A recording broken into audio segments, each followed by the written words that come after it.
You know, I bought Polaroid at 7. It's probably up millions by now.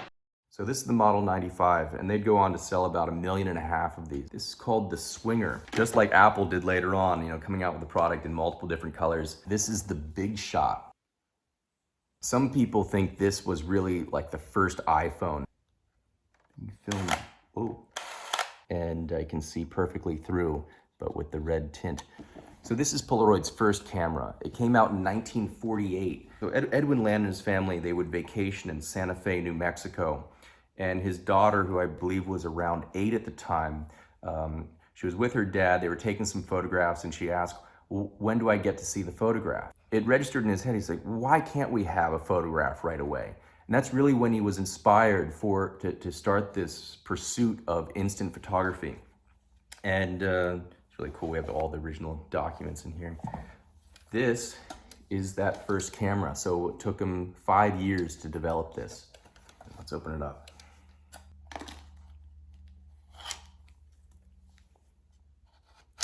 Wow, this thing's like brand new. Oh, this is where the film would go. It was a pull-apart film. So basically the development is happening in there. It's like its own internal darkroom. And now this should come out.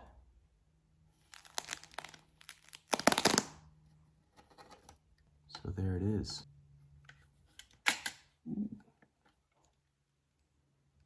Wow. It's beautifully made. The craftsmanship is really amazing. So this is the Model 95, and they'd go on to sell about 1.5 million of these. So the Model 95 and other early models were used by professional photographers. By 1965, Edwin Land wanted to try out an idea he had. He thought that everybody would like to take pictures and have them available immediately. So they came out with this. This is called the Swinger.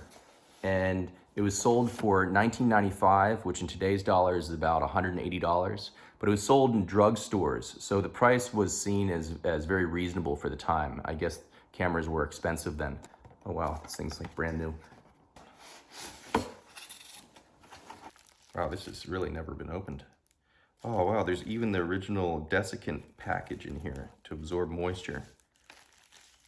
So maybe I'll just leave it like this. I don't want to mess it up. But you can see this little strap here. And that's why they say they called it the Swinger, because you'd hold it by this strap and it would swing from your arm. And they had this really viral ad campaign of this lady walking on a beach while this song by Barry Manilow was singing, and she's swinging this camera. Hey, meet the swinger, Polaroid swinger, meet the swinger, Polaroid swinger. So the camera was really successful, actually. They sold a lot of them. However, most people only used about 1 or 2 packs of film before they stopped using it. So not the best camera really functionally, but commercially it did sell a lot of units. It just kind of, I guess that the idea of calling it the Swinger, besides the strap, it was also that double meaning, and it kind of made it sound more cool for the time. Edwin Land was very conservative, so they think he got the joke, but he did approve the name. This box here would have been one of the first boxes designed by Paul Giambara, who was this amazing designer, really made all these iconic designs for them over the next 30 years, roughly. And his designs would go on to really influence Apple and all of Apple's early designs. You can tell Steve Jobs was highly influenced by this packaging design. We'll look at more of that in a moment. I got 2 of these because they came in different colors. This is called the Zip, and they came out in 1974. It was a pull-apart film, so you still had 2 layers that after 1 minute you'd break them apart. But again, it was relatively cheap. The idea was to put a camera in everybody's hands, and just like Apple did later on, you know, coming out with the product in multiple different colors helped make it popular. You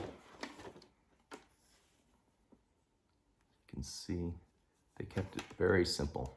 And also, these cameras were all black and white. So the Swinger, the Model 95, the Zip, these are all black and white cameras. They had not come up with a color instant camera yet. This one's in better condition, another Zip. Here in black. amazing how you can still find these things in basically brand new condition. Oh, this is a cool one. This is the Big Shot. You can see it really is huge.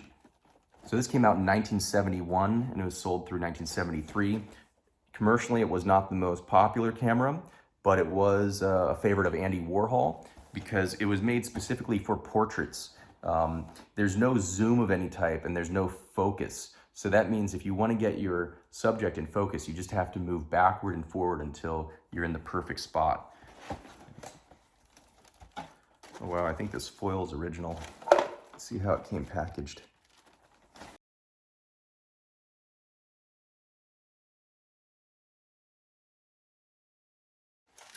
I'm guessing this foil is original. I've never seen this type of packaging before.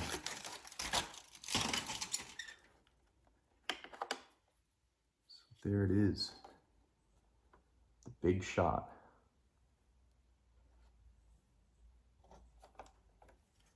And here's the flash bulb. At least the flash bulb's been used. This is like a diffuser.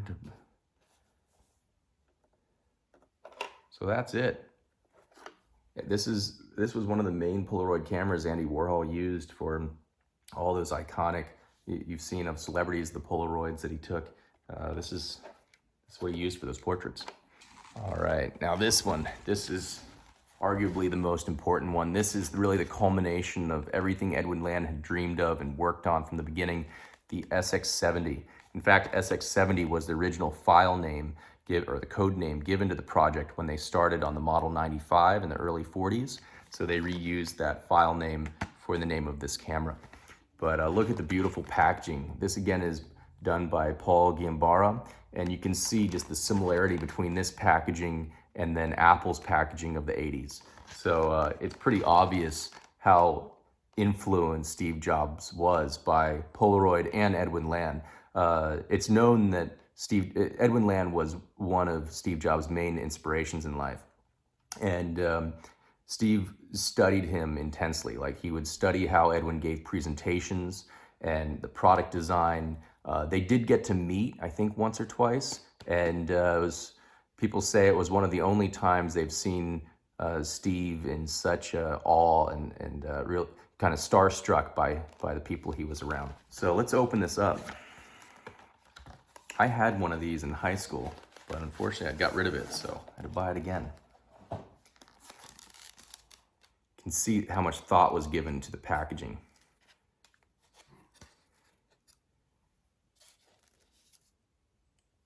So there it is. Some people think this was really like the first iPhone, and if you go back and watch the presentation given by Edwin Land when he announced the SX70, but a camera that you would use as often as your pencil or your eyeglasses, but compressed into the very compact device that you will soon be carrying with you a few years from now. Our long-awaited ultimate camera that is a part of the evolving human being. It looks just like when Steve Jobs announced the iPod or the iPhone. So Edwin Land wanted a camera that would fit in his shirt pocket, and a lot of the engineers of the company joked that's going to be a bigger challenge for the tailor than it is for the engineers. This is obviously bigger than a coat pocket, but it was as small as they could get, and it was revolutionary for the time.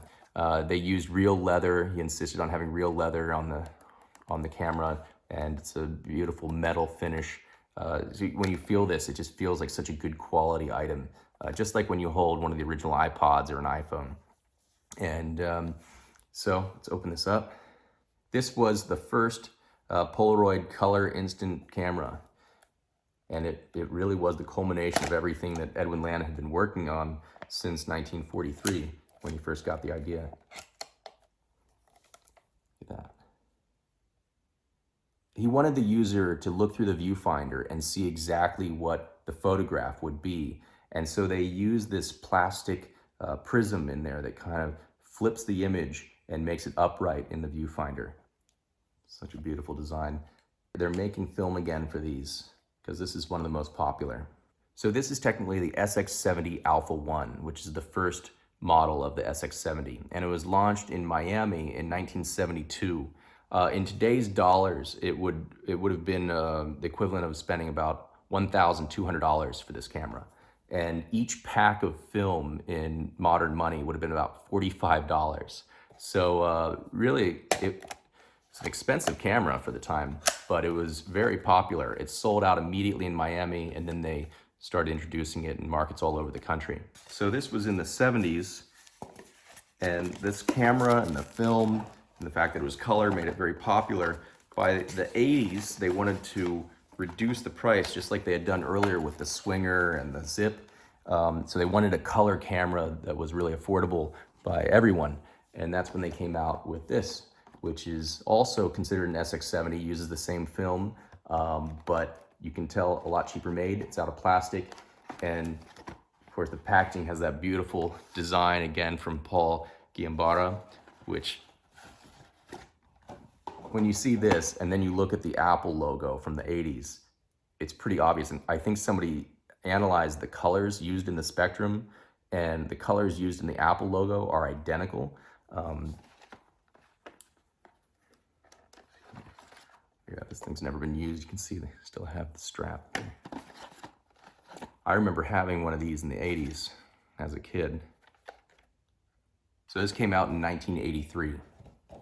So this last item is pretty interesting. This is a Polavision, which was a color camera that Edwin Land had dreamed of building. He spent huge amounts of money and time.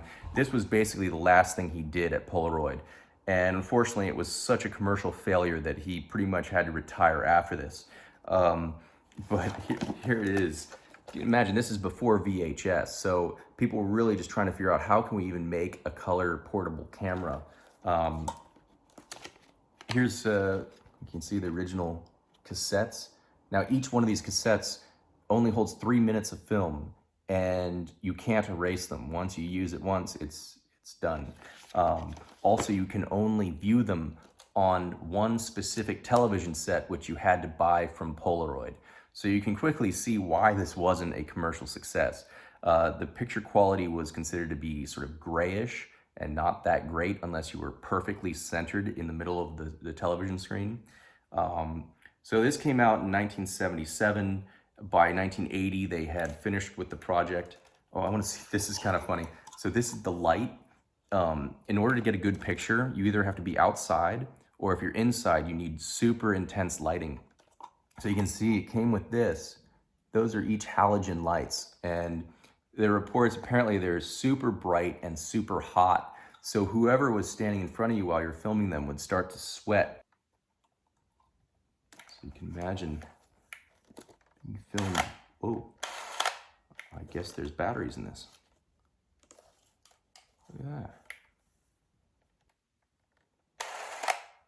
The idea for polarizing light really came to Edwin Land when he was a kid. He went to a summer camp in upstate New York, and his counselor showed him this, it's called Icelandic spar. It's a naturally forming crystal which naturally polarizes light. But at that time, there was no man-made or artificial way to polarize light. And so Edwin Land, he focuses on this and studies it and comes up with the idea, really inspired by a scientist out of England in the late 1800s, to use iodine crystals. The scientist in the 1800s actually, he got them by feeding iodine to a dog and then capturing the dog's urine and dehydrating it to get the crystals. So pretty disgusting. Edwin Land didn't do that. He creates these iodine crystals, microscopic in size, and puts them into plastic and stretches that into a film. Then he uses these really strong magnets, electromagnets, to align the iodine crystals. And that is what creates this sort of, these lines or polarized pattern in the film. And for the first 30 years or so, he was trying to come up with ideas how to use this film, where is it most valuable. They tried it on the windows of trains and in passenger cars, so that when you're on the train, you could actually adjust the amount of light that you wanted through the window. His biggest idea, he wanted to see it used on headlights and windshields in cars to prevent glare from oncoming traffic. But that never caught on with any of the automotive manufacturers, because it reduced the total amount of light given off by the headlights of the car. So they would have had to use stronger headlights to compensate for the lost light going through the polarized film.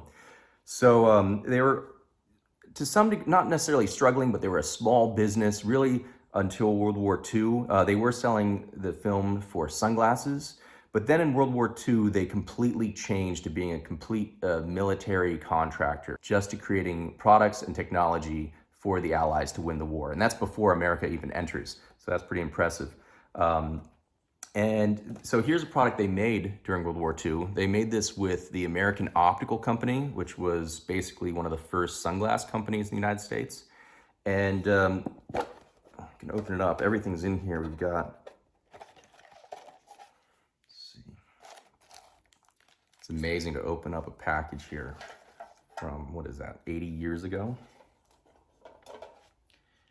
So these were goggles that would have been used both by the Navy and the Army. So on tanks, but on the boats to prevent glare. And so it came with all these different lenses, which you can replace. So this red lens here allows you to see where you're shooting. It's almost like when you have tracer rounds, you can see where they're going. But they're different lenses that give different effects. Variable density. So by turning this little knob, I believe you're supposed to be able to, oh wow, that's cool. Yeah, so by turning this little knob, you can adjust how much light you let in. So right now it's almost entirely black, and then I turn it and I can see perfectly through, but with the red tint. So that must have seemed really futuristic at the time. But, says the doctor, the difference is that all you have to do with his camera is to wait exactly 1 minute, then open it up and you'll find the negative and the print. By a dry process, apparently, the negative has been developed and the positive print made, all in the record-breaking time of 1 minute.